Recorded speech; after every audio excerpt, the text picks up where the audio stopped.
Carr sought information for a living. That is to say that ever since he returned from Korea, after having served with the armed forces, he had been working as a private investigator in Montreal. William Hamilton, a rich industrialist, had gotten in touch with him regarding a simple vandalism issue. Nothing to write home about. Not worth hiring a private eye either, just so he can drive for hours on rough roads. But that's how it had always been. The client pays, Carl gets it done.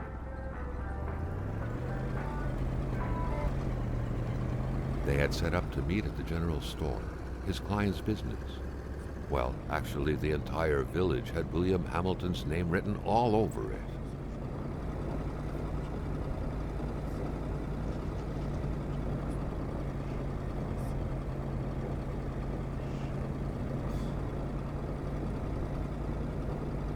When the roads were bad, muddy, or snowed in, it was customary around these parts to close them off.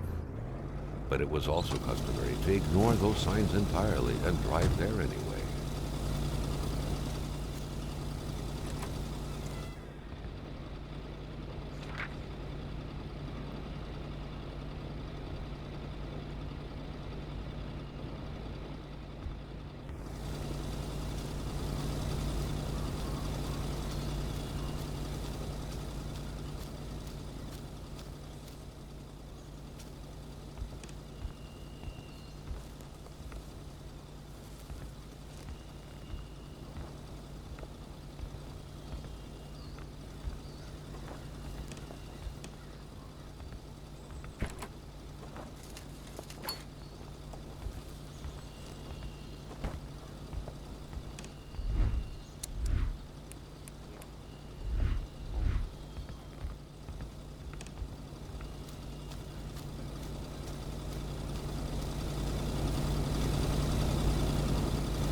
Hamilton never mentioned a road-blocking barrier. Why was it needed here in the back of Beyond? That would, however, be a mystery for another day. Carl had waited long enough for someone to come and raise it. Hamilton is waiting for Carl in the general store. It was time for him to get down to business.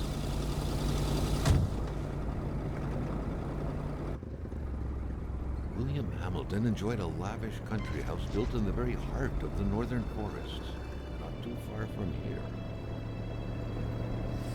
The local populace was divided when it came to the affluent man. Some saw a wealthy philanthropist dedicated to improving the region's economy. Others an aging Englishman who would do anything to further his fortunes. And those ones hated him enough to go on about scheming against him. Hamilton had recently acquired a few local businesses, but the last straw was the reopening of a mine, which gave rise to a wave of protests and threats from the Cree people. Given these circumstances, Carl reckoned that a good number of people must be feeling compelled to oppose Hamilton in one way or another. So far, only the industrialist's house had been a target, but soon enough, Carl thought, the target would become the man himself.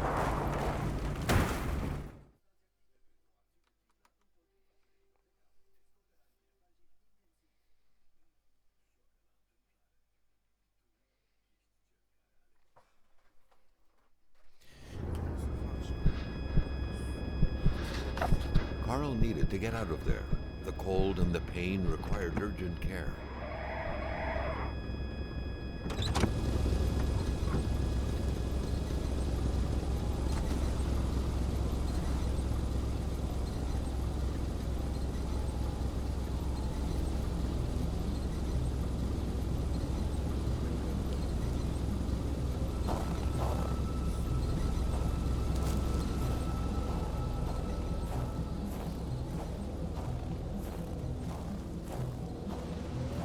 The driver had taken off.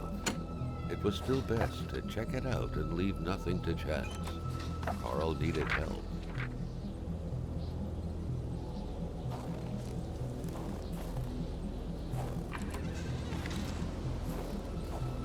This deep in the country, his last hope was to find an abandoned garage or a farm by the roadside. His life depended on it.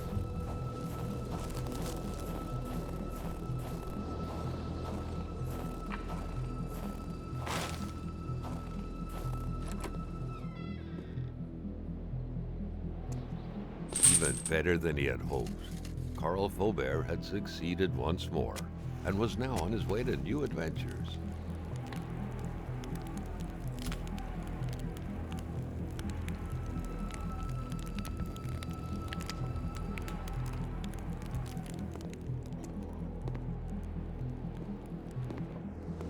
Scratches did not stop Karl. His mother would be so proud.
Spread out on a few acres of untouched forest, bellowing caribou, everlasting snow, and undefiled lakes, the Manistan region was no tourist hub. It was said to have been populated for millennia by Cree people, and ever since the industrial era, by the metal mining industry.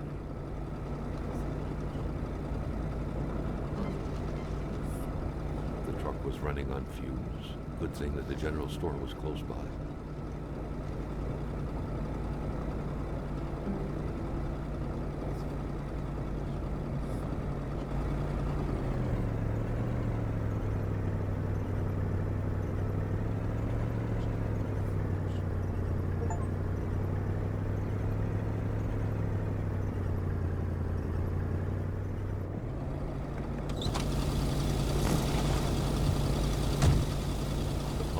Surrender their divine nectar so easily. In all likelihood, they had to be switched on from inside the store.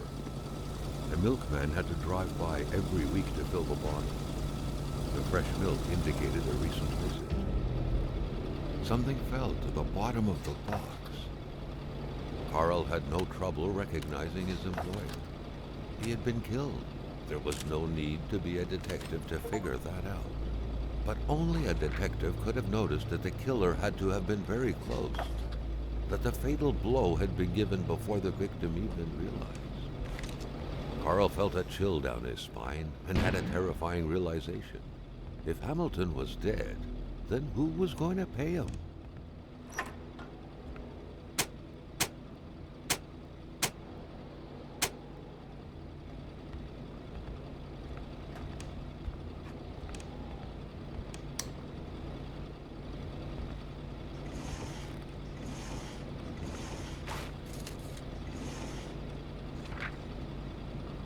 According to that log, it seemed like the whole village owed some money to the general store.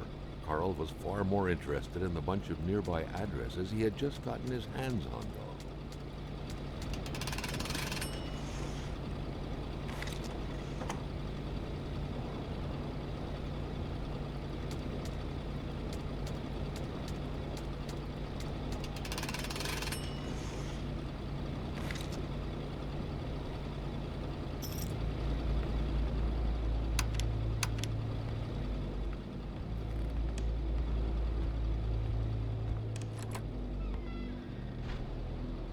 Maintaining his composure, Carl recalled something from his military training. Wolves always stay away from populated areas. Wait, was it about bears? Carl was no electrician, but he could identify a wiring problem when he saw one.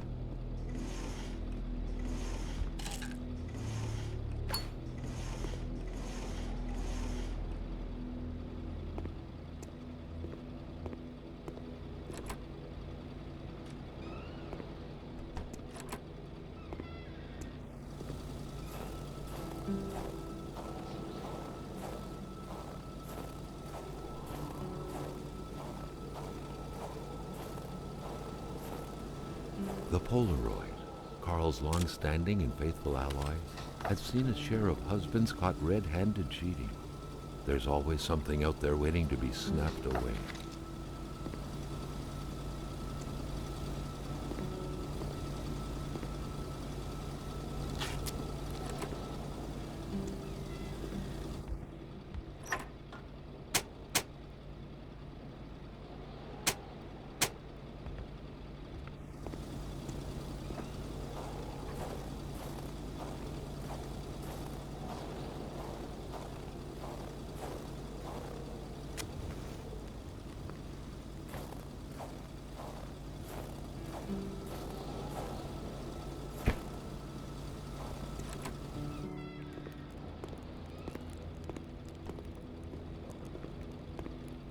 Staring intently at the controls won't be enough to make that lift budge.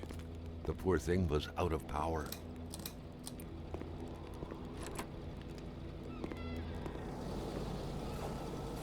Carl, ever diligent in his work, always carried his log on him, in which he scribbled down thoughts and leads alike during the course of his investigations.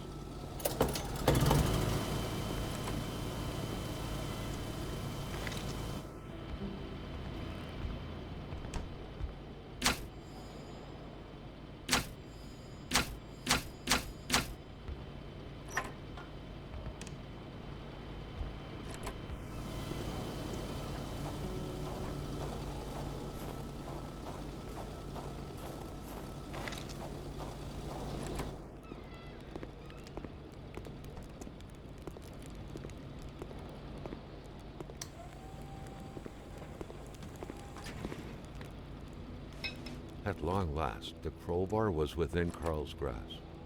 Surely it would come in handy at some point.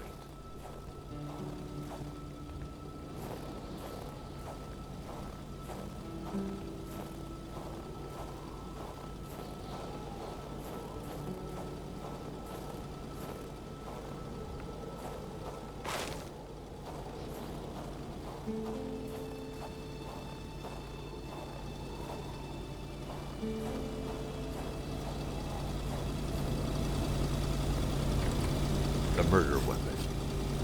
What was that doing there, Carl wondered. Hamilton must have been determined to keep some information secret to post this key. Shame he got unlucky. Everything made sense now. Poor Hamilton's denunciation was interrupted, and he figured it would be best to lock everything up and send the key to his correspondent, who would receive the box later on. Clever, but not enough. That's what happens to ordinary people playing spy.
This list, all that was left